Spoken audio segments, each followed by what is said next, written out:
Halo anak-anak, perkenalkan nama Bapak Ikomong Agus Sukadana, bisa dipanggil dengan Pak Agus.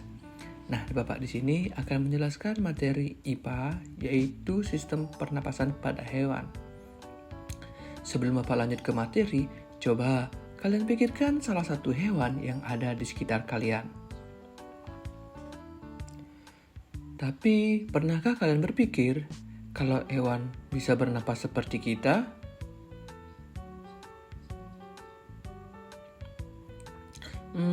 Ya tentu bisa dong, karena hewan merupakan hewan makhluk hidup. Nah, mari kita coba belajar bersama-sama ya adik-adik, yaitu mengenai materi sistem pernapasan pada hewan. Sebelum itu, pahami juga tujuan pembelajaran yang kita pelajari hari ini, yaitu siswa dapat mengetahui sistem-sistem pernapasan pada hewan, seperti pada ikan, serangga, hewan amfibi, apes, maupun mamalia. Nah, kita akan mulai bersama-sama ya. Yang pertama Bapak akan menjelaskan yaitu mengenai sistem pernapasan pada ikan. Nah, ikan bernapas menggunakan insang. Nah, insang ini pada saat mulut ikan terbuka, air masuk ke dalam rongga mulut sementara tutup insang menutup. Begitupun sebaliknya, pada saat ikan mengeluarkan karbon dioksida, di mana mulut ikan akan menutup dan insangnya akan terbuka. Kemudian, oksigen yang terkandung dalam air diikat oleh kapiler darah. Sebaliknya, karbon dioksida dikeluarkan melalui insang. Nah, ada yang namanya dengan serangga atau insekta. Nah, alat pernapasan serangga yaitu bernama trakea, di mana trakea berfungsi sebagai aluran tempat mengalirnya gas yang kaya oksigen dari luar ke seluruh tubuh dan juga sebagai mengalirkan karbon dioksida ke luar tubuh. Nah, ada trakea bermuara pada suatu tempat yang disebut dengan stigma. Stigma berfungsi sebagai jalan keluar masuknya udara. Terus ada yang namanya spiracle, yaitu berfungsi sebagai lubang aliran masuk dan keluarnya gas. Ada yang namanya burung atau apes. Nah, burung ini bernapas dengan paru-paru, di mana dalam burung terdapat trakea yaitu menampung oksigen yang dibutuhkan burung-burung berjumlah besar. Ada yang namanya bronkus. Nah, fungsi bronkus ini adalah untuk menyalurkan udara dari trakea menuju ke paru-paru dan kantong udara. Nah, burung juga mempunyai pernapasan yang disebut dengan pundi-pundi atau kantong udara. Nah, pundi-pundi udara untuk menyimpan udara yang digunakan pada waktu terbang. Adapun dengannya mamalia atau mamalia darat dan mamalia laut.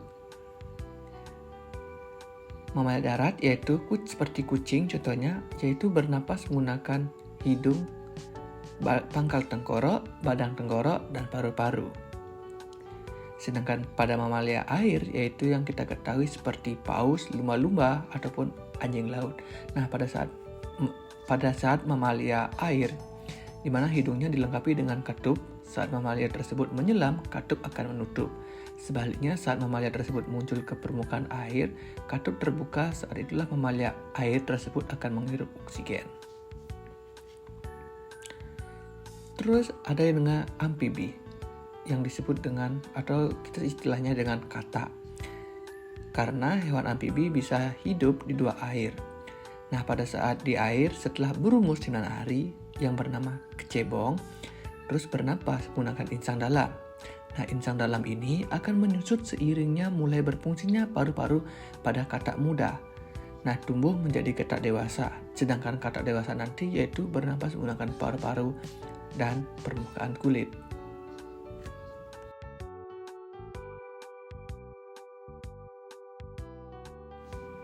Nah, gimana adik-adik? Apakah sudah jelas mengenai pernapasan-pernapasan pada hewan yang sudah Bapak jelaskan tadi?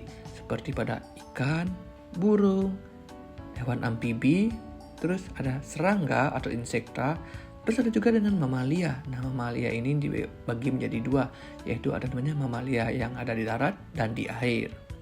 Jadi, yang dapat disimpulkan bahwa hewan juga memerlukan pernapasan. Setiap hewan memiliki pernapasan yang berbeda-beda sesuai dengan habitatnya masing-masing. Seperti burung, ada namanya pundi-pundi udara. Terus pada ikan, yaitu bernapas menggunakan insang. Terus juga ada yang namanya mamalia. Nah, mamalia ini yaitu bernapas menggunakan paru-paru untuk menghirup udara. Terus ada yang namanya amfibi, hewan dua alam, di mana pada saat kecil seperti kata, yaitu bernapas menggunakan insang. Setelah beriringnya waktu atau bertambah dewasanya, kecebong ini yang menjadi ekor kata akan bernapas menggunakan paru-paru dan permukaan pada kulit kata.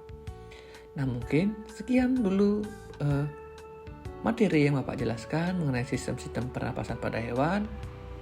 Apabila ada kata yang salah dari Bapak, mohon maaf. Sampai jumpa adik-adik.